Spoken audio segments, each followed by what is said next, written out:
The purpose of this video is to introduce a simple way to think about the conversations and discussions we have with people who have serious illnesses. It describes a framework to help clarify the purpose and timing of these conversations.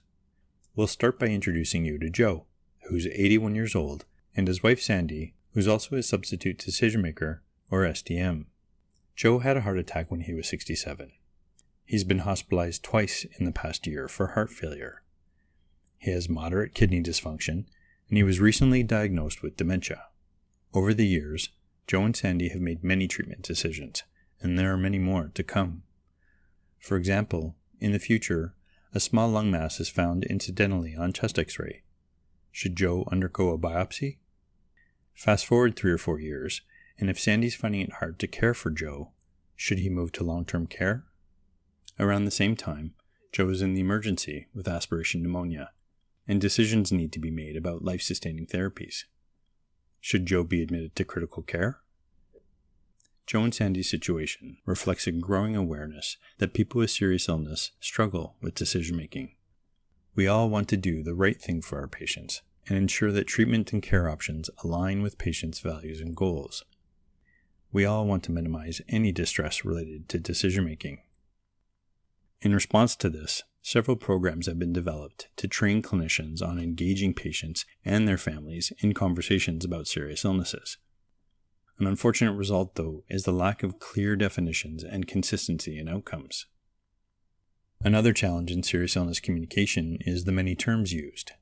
Terms such as advanced care planning, goals of care discussions, substitute decision maker, shared decision making, code status discussion, and others.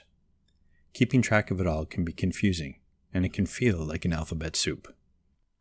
Many clinicians are left wondering, am I supposed to discuss treatments or values and wishes? Are decisions being made in advance? Can decisions be made in advance? Where should I put this information? Here's a simple way to help make sense of this alphabet soup. Before beginning a conversation with a seriously ill patient, ask yourself one question. Is a treatment or care decision needed? If yes, you're helping with deciding. If no, you're preparing. Preparing a person and their SDM for progressing illness and decision-making in the future. What would a more prepared patient and SDM look like? Both patient and SDM would understand the SDM's possible role in future decision-making. They would understand the patient's illnesses and what to expect in the future. As well, they would have both been involved in the patient exploring what's important to them in life. This simple preparing or deciding model is a new way to think about serious illness communication and guides clinicians on what actually needs to be done. It doesn't replace existing terms and programs, as they all have a home within the model.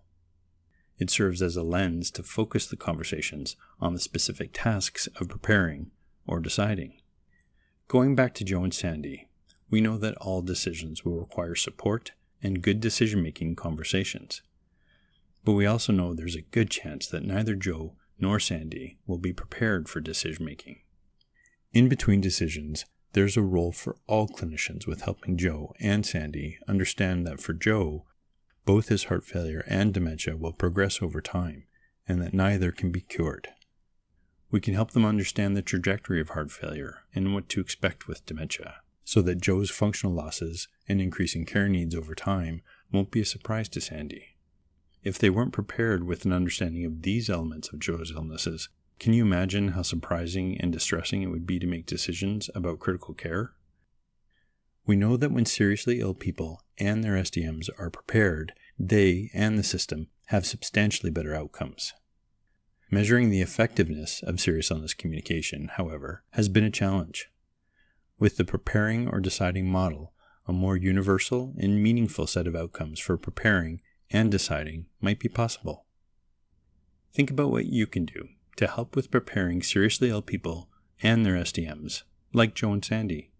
This can occur anytime between decisions, in any setting, and by any clinician.